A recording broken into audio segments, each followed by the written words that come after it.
Et là, je voudrais peut-être, pour que ce sont des choses d'ailleurs qui sont bien connues, c'est par exemple que le fait que le terme de Géoula, tel qu'il est employé dans la Torah, tel qu'il est employé dans le Tanakh, dans la Bible, le terme de Géoula signifie toujours une libération juridique, c'est-à-dire soit, s'il s'agit d'une nation, l'émancipation politique, c'est-à-dire l'indépendance politique, soit s'il s'agit par exemple d'un champ, d'un bien, et c'est-à-dire de le libérer de la servitude à un autre maître, par exemple racheter une maison familiale ou racheter un champ qui appartenait à la famille et le ramener à son propriétaire originel, ça s'appelle dans la Torah Géoula. Le terme de Géoula, dans le sens de libération spirituelle, n'existe pas dans la Bible. Il faut bien se pénétrer de ça. Jamais nos ancêtres et nos maîtres nous ont parlé de Géoula en tant qu'un événement spirituel. Maintenant, il est évident qu'à la suite de cet événement donc politique, il y a énormément de transformations qui se font dans le monde, mais c'est à la suite d'eux.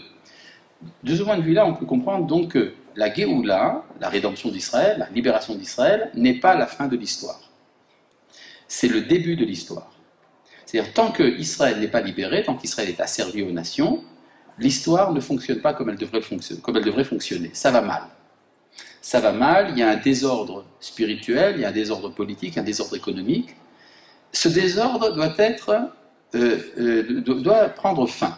Il y a un moment où il faut remettre la rose en place. Disait Rabbi Nachman de Braslav, le monde fonctionne comme un grand trône de gloire, qui est un peu en désordre. Vous connaissez cette histoire du fils du roi et du fils de la servante qui ont été intervertis?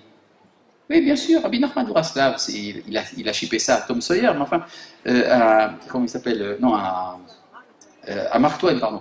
À Mark Twain, cette idée qu'il y aurait un fils de roi et un fils de servante qui ont été échangés.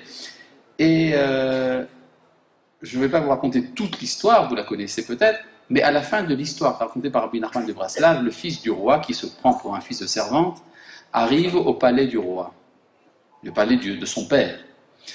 Et il voit que le palais est abandonné et qu'au milieu du palais, il y a un trône et que le trône est entouré de ronces et qu'il y a des sentiers qui mènent au trône, mais il y a là-bas des lions et des tigres et qu'il y a également des falaises infranchissables pour arriver jusqu'au trône. Et il demande aux gens qui sont à côté, il dit « Mais qu'est-ce que c'est que ces histoires ?» On dit « Voilà, ce trône est abandonné depuis longtemps et puis... un jour, celui qui est le véritable héritier du roi saura comment monter sur le trône. Alors le fils du roi voit qu'il y a une rose qui est tombée sur le sol, il voit qu'elle doit être attachée à un endroit dans le trône d'où elle est tombée.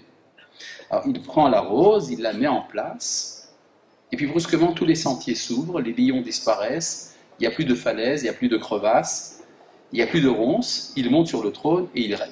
Vous avez compris? Ça veut dire qu'il y a un désordre dans le monde du fait qu'Israël n'est pas à sa place. Une fois Israël remis en place, la rose remise en place, eh bien, on peut commencer l'histoire. C'est-à-dire, nous autres, les hommes, nous sommes le couronnement de la création, nous sommes ce qu'il y a de meilleur dans l'univers, et nous sommes occupés, une très grande partie de notre temps, à dévorer nos semblables. C'est-à-dire à leur faire la guerre, ce qui est absolument insupportable et même on pourrait dire scandaleux. Et donc le messianisme vient tout d'abord pour remettre les compteurs à zéro. Une fois les compteurs à zéro, on peut commencer l'histoire. Et je voudrais vous citer à ce propos deux sources rabbiniques. On a cité la Bible, mais deux sources rabbiniques importantes. D'une part Maïmonide, d'autre part le Maharal de Prague. Maïmonide, dans ses règles des rois, il a Ilchot Melachim, les règles concernant le roi et les guerres, les règles de l'État, donne deux chapitres dans lesquels il résume de manière extrêmement succincte ce qui se passera, qu'est-ce que c'est que la foi messianique selon le judaïsme.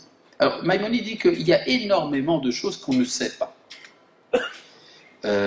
On ne sait pas exactement comment ça se passera, mais l'essentiel, ça on le sait, et l'essentiel, il est assez important pour constituer le minimum de ce qu'on appelle le messianisme juif.